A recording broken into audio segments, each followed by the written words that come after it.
So this is my quick review of this Canon PIXMA MegaTank G3270. I'll cover what I liked about this printer and things I wish were improved or I didn't like. So let's start with the positive. Well, let's talk about the image quality. This printer is able to print on different kind of paper, obviously at a very nice resolution. 4800 by 1200 dpi. Over here I have printed on glossy paper and you see the pictures came out very well. There's absolutely nothing wrong with them, no artifacts, the colors are great as well. If you're buying this printer to print pictures mostly on glossy paper, definitely I'll recommend it. Here I made a very simple color graphic test to see if it's able to print every gradient, and obviously it did this job really well. We can see every single square here of every color. Same thing here, very easy graphics, nothing wrong, and when the text is underlined, this printer has enough resolution so the color does not smear one into each other. Sometimes with cheaper printers, when I print yellow with black, we can see the black ink leaking into the yellow, but in this case, no, there's no problem. Printing text is very sharp, no issue. The paper tray of this printer is located on the back over here. You can close it, you can open it, and it's able to take 100 papers over here. Those papers need to be between 64 and 105 GSM in terms of thickness. So it's still able to print on some light cardboard if this is what you intend to do. It has a basic scanner over here, and it's able to scan your letter size documents and A4 documents. Both will fit here. But legal, forget about this. This scanner is too short to scan any legal documents. I have connected this printer to smartphones, Apple, Android, and Mac and Windows computers. It was very easy to get this done, especially on Mac and iPhones. You can use the AirPrint feature, which means that you don't have to install anything. It just works by connecting the printer to your Wi-Fi network, and then your computer will be able to see the printer and go ahead and print without you having to do much. Obviously, one of the biggest features of this Canon MegaTank printer is the fact that it does not take any ink cartridges. If we open here, we're gonna see that the ink tanks, we have the color ones, we have the black one that is bigger than the color ones. And we also have removable print heads. This is really great. Comparing to Epson printers, those EcoTank printers that have non-removable print heads, this one, if you ever clog them in the future, well, you'll be able to replace them if you're not able to clean them. In a way, this could extend the life of your printer.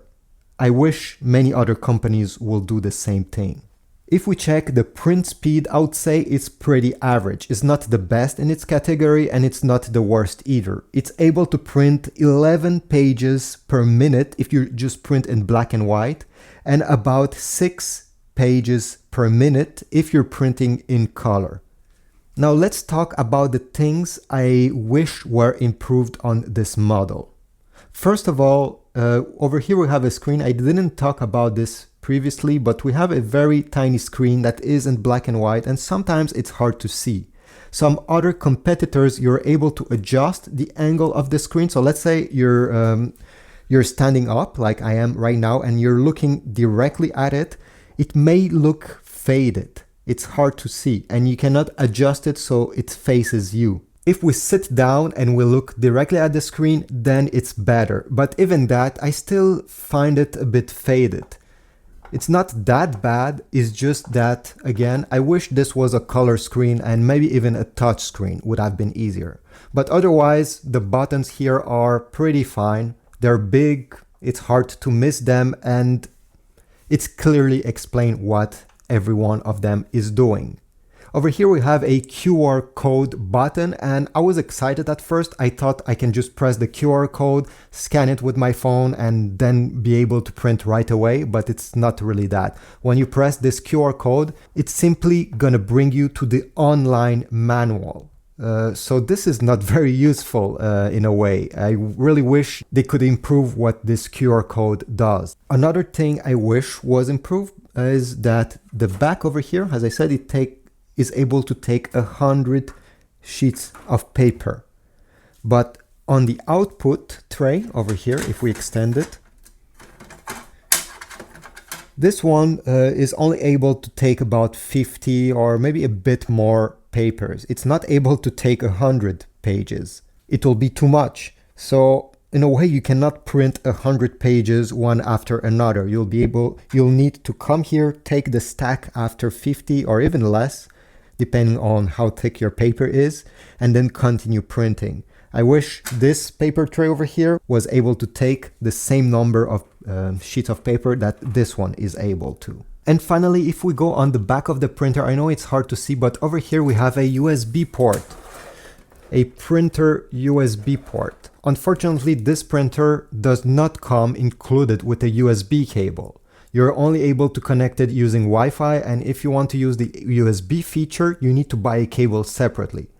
But after reviewing many other printers from other brands like HP and Epson, they all doing the same thing. They stopped including it in the box, so I'm not surprised that Canon is following this trend. Overall, I highly recommend this printer. It's very comparable with the Epson offering, but the biggest difference, if you're comparing both of these, is not the image quality. Both of those printers are able to print at the same quality. The biggest difference is the fact that you're able to replace those print heads once those print heads get clogged. I think it's a nice option that, as I said previously, will make this printer last a bit longer than its competitors. So thanks for watching. I hope this video was helpful. If you have some comments, anything, write them in the comment section. If not, leave a like, subscribe. I'll put a link in the description if you want to get this printer from Amazon.